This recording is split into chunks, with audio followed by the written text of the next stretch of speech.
All right, so we're going to learn today how to create a value scale by tinting and shading, and we're going to use acrylic paint today, okay? So I have my white paint for my tinting, my black paint for my shading, and I think I'm going to use the turquoise that I originally picked out, okay? I also need 2 paper towels because 1 paper towel isn't quite long enough for that to fit on, and we have plenty of paper towels. So I'm going to say go ahead and use 2 paper towels. And I have all these little strips of paper already cut out and they're ready for you to use, okay? So I will have those available on the demo table when it's time to get started, okay? You're also gonna need a paintbrush. So when it's time to get your paint and your cup of water and all of that stuff, here's my cup of water so you guys can see it. When it's time to get all those materials, I have all the brushes ready for you. I only got out the size of brushes that we should need for this project today. We don't want a gigantic brush because we don't want to fill our space too quickly.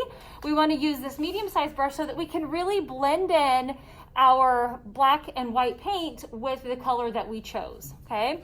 So there's the materials that we need. Also, you need your pencil so that you can write your name on your paper. I'm going to go ahead and write mine on there now. Mrs. Holden. That's a nice pencil, right? You're nice. And I think I'm even going to put a 1 next to my name so that I know I did this one in first period. If you would like to put a 1 next to your name, that would be great. So if these get all mixed up over here on the counter, I will be able to figure out who they belong to. Once you write your name on it, flip it over because you don't want to paint over your name. That wouldn't make any sense, would it?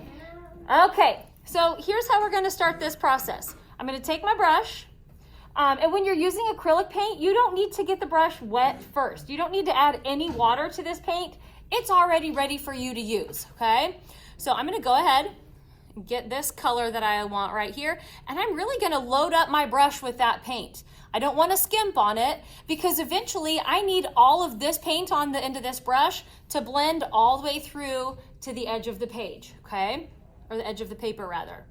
First thing I'm gonna do is just make a line right in the middle. If it's not perfectly in the middle, that's okay. Don't stress out about it. We don't need to measure and do all that. We're just gonna get it about in the middle, okay? At this point, I'm ready to start my tinting. I personally like to do my tinting first because when I go to rinse my brush later on, it's easier for some reason to get all of the white paint out than it is to get all the black paint out. It's just, I'm not sure why that is. So, now I'm gonna start with the process of tinting, okay? So notice that I did not rinse my brush. I still have all of that turquoise paint on my brush there, okay? What's that? It does look way darker on the screen than it does in real life. Yeah, it's just probably the lighting. Okay, so here's the fun part. This is how the fun is going to start happening. With that green paint on my brush, I'm gonna dip the very end of my brush into the white paint and just get a little bit of the white on there with it. Then I'm gonna overlap with the stroke that I just made and I'm just gonna go back and forth. Notice how I'm going all the way off the edge of my paper onto the paper towel.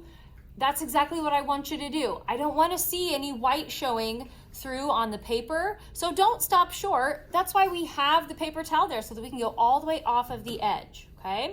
So now that I've overlapped with that one, I'm ready to move on. So without rinsing, I'm gonna go ahead and dip my brush back into that white paint again, and I'm gonna overlap with the stroke that I just made, and I'm gonna keep going, okay?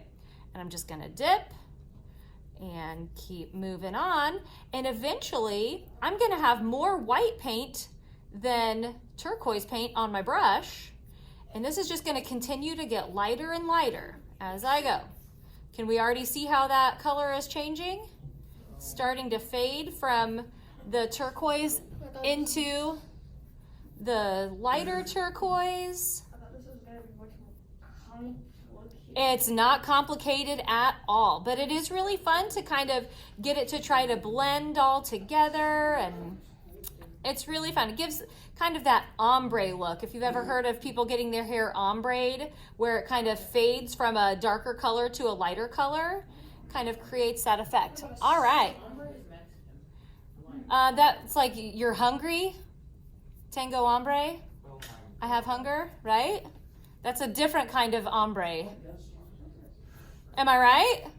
So ombre, like the hair color, would be with an O. And ombre in Spanish starts with an H. R-E, yeah. Yeah. Okay. So notice how I'm almost all the way to white here. It's just a little bit light turquoise here at the end. Yes. It makes sense. Yeah, there we go. So I'm almost done. I still have a little bit of green in that top part of my brush there, so it's still giving me a little bit of that light green value there at the end. All right. Okay, so now I've gone from my turquoise color all the way through those medium values, all the way through the light values, almost all the way to white. If I were to have a longer piece of paper, I could just keep going until I only had white in my brush and that green is completely gone. There's still a little bit, where's my camera? A little bit of green left on my brush with the white, and that's okay. But the whole point is for us to go through all those values to a super duper light value as best as we can, okay? All right, so at this point, I'm finished with the white paint. I'm gonna go ahead and rinse my brush. I'm gonna put the lid back on my white paint. Maybe, if I can get it on there. I think it's good. I'm gonna rinse that really well.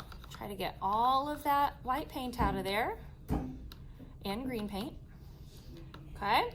I'm gonna just dry it off on my paper towel that I have right here. Okay, and now I'm ready to move on and do my shading. So I'm gonna go back to that original color that I had. I'm gonna load it up. And this time I'm gonna really make sure that I load up quite a bit on here because you're gonna notice that the paint gets dark with the black way faster than it got light with the white paint. So we're just gonna do a smidge of the black paint at a time.